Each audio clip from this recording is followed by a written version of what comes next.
Symbols of sex and goddesses of transformation have been around for thousands and thousands of years.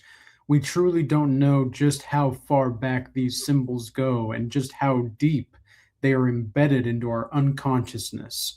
But before we get into the actual symbols of sex and goddesses, we first need to address in Dante's Inferno the second circle of hell, which is lust. And in this second circle of hell, Dante has shown what happens to those who live their life in lust. Now, the reason why this is so important to address is because if we do not address it, we will not truly understand how we can take these symbols of sex and goddesses to be something that is quote unquote evil or misguided.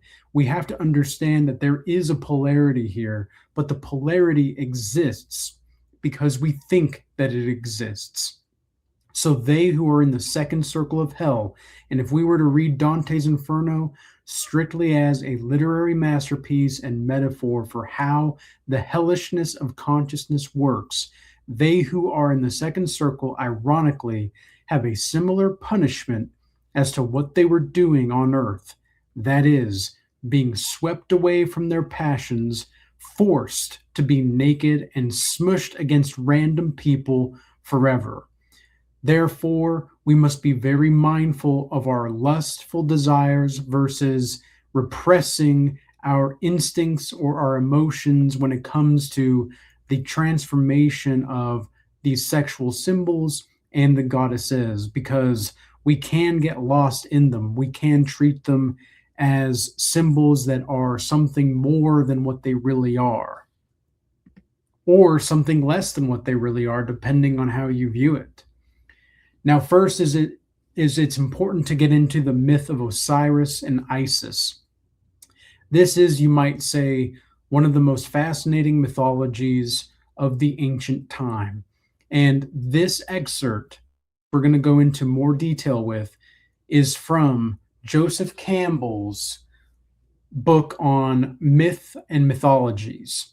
And it is Isis and her husband Osiris were twins, born of the goddess Nut, and their younger relatives were Seth and Nephthys, who were also twins born from Nut. And one night, Osiris slept with Nephthys, thinking she was Isis, a kind of inattention to details, as you might say. And from that night's event, Anubis was born. So Anubis, the god of death or resurrection, however you want to look at it, is born from the inattention to details from Osiris and Nephthys. So Osiris's oldest son, but by the wrong wife. Seth, her husband, took this badly and planned to kill his older brother Osiris. And secretly he took Osiris's measurements and had a beautiful sarcophagus made that would fit exactly for him. And then one evening, there was a lively party in progress among the gods, and Seth came in with his sarcophagus and declared that anyone whom perfectly fitted could have it as a gift for his tomb.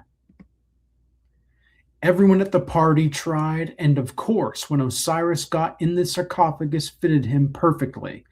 So immediately, there were accomplices that came rushing out, and then they all threw the lid over the sarcophagus and threw it in the Nile. So what we have here is the death of a god. And whenever you have the death of a god such as this, you may next see a resurrection. So the death of Osiris was symbolically associated with the annual rising and flooding of the river Nile. So this is the seasons and the regular patterns of consciousness that people are observing. Remember, if we live in a real world, how is it possible that we can make observable assumptions and have them be true? So then it was through the rotting of the body of Osiris that fertilized and vitalized the land. So Osiris is much like the male archetype that provides and and gives blessings and nourishes.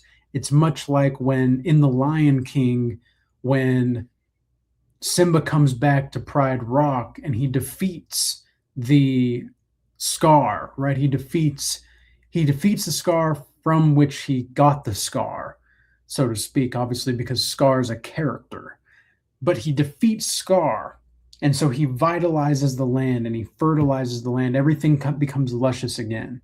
So Osiris is seen as more of a fertilization and vitality base focused. But there's something wrong with this whole situation still that we're going to see what happens. So Osiris went floating down the Nile and was washed ashore on a beach in Syria, and a beautiful tree with a wonderful aroma grew, and it incorporated the sarcophagus in its trunk. The local king had just had a son born to him and happened at the time to be about to build a palace. And because of the aroma of that tree was so wonderful, he decided to cut it down and brought it in to become the central pillar of the main room in his palace. Meanwhile, the poor goddess Isis, whose husband had been thrown in the Nile, started off in a search for his body.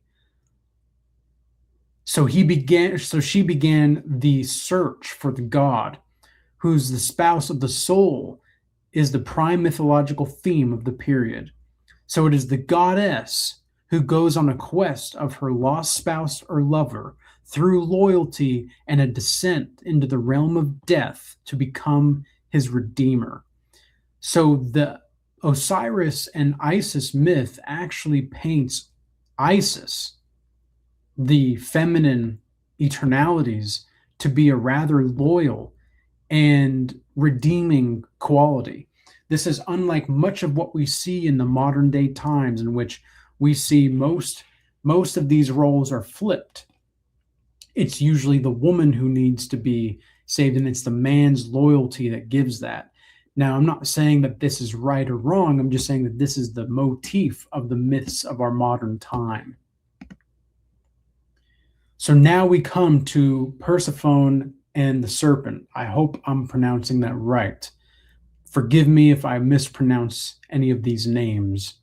But known as the wife of Hades and queen of the underworld, it was not always this way. Persephone was not always the wife of Hades. So in myth, Persephone is taken to the underworld by Hades, leaving her mother Demeter in grief and bringing winter to the world. So again, we see another reason for the seasons. We see the patterns of consciousness continue to play out and to scan the web of this reality to try to make sense of it through myth and through imagination, because we live in an observable based reality. So when Persephone returns, spring begins again. So what this cycle represents is a loss of innocence, and then the sexual awakening with Hades and the queen of the underworld, and then a descent into the unconscious, rebirth and sovereignty ultimately. And you can see here that she was the goddess of wheat and grain before she was the queen of the underworld. So in the earth and in the overworld, you might say, in the overworld, she was the giver of grain and nutrition, while in the queen of the underworld, she began that sexual awakening and a descent truly into the unconscious. So therefore, we can see that the serpent symbolizes the wisdom of the instinctual life force and sexuality and transformation energy. Because snakes shed their skin and live close to the earth, they were associated with the underworld and the rebirth in Greek mythology.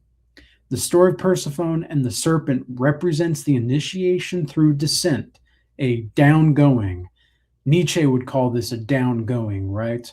So that transforms intellect, instinct, and sexuality, which allows the shadow to be integrated.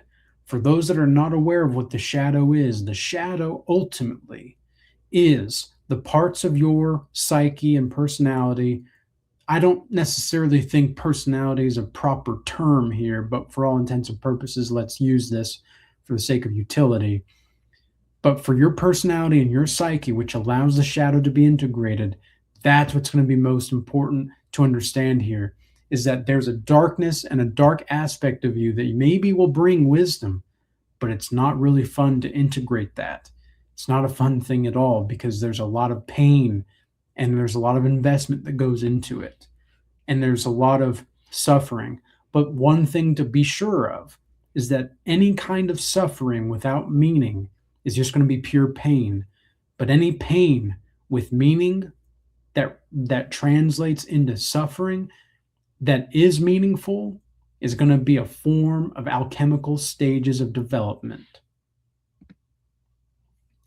So here we have the goddess Kali representing renewed destruction, sexual power, and radical transformation. She represents the destruction of the ego, sexual and life force power, liberation from illusion, and death and rebirth.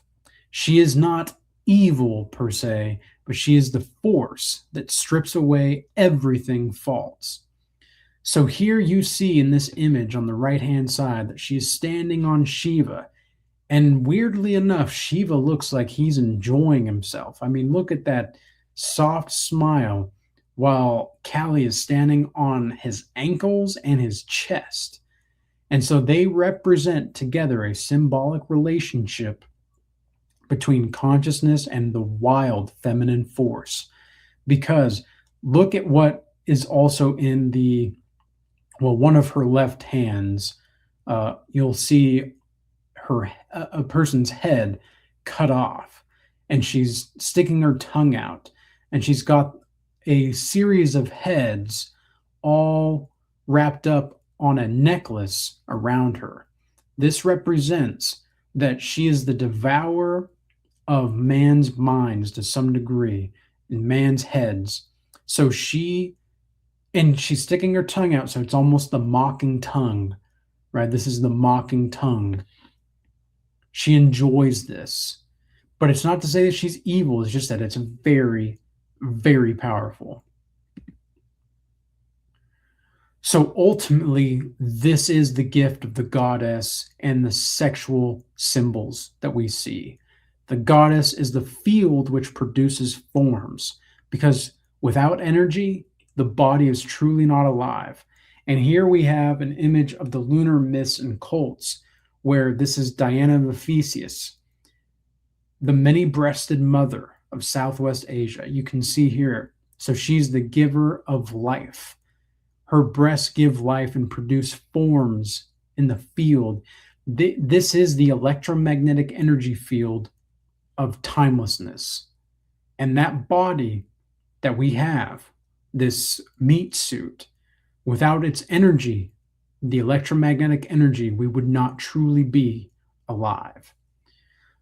And with that being said, I hope that this presentation was useful and insightful for you. I hope you all stay blessed. Peace. Until next time.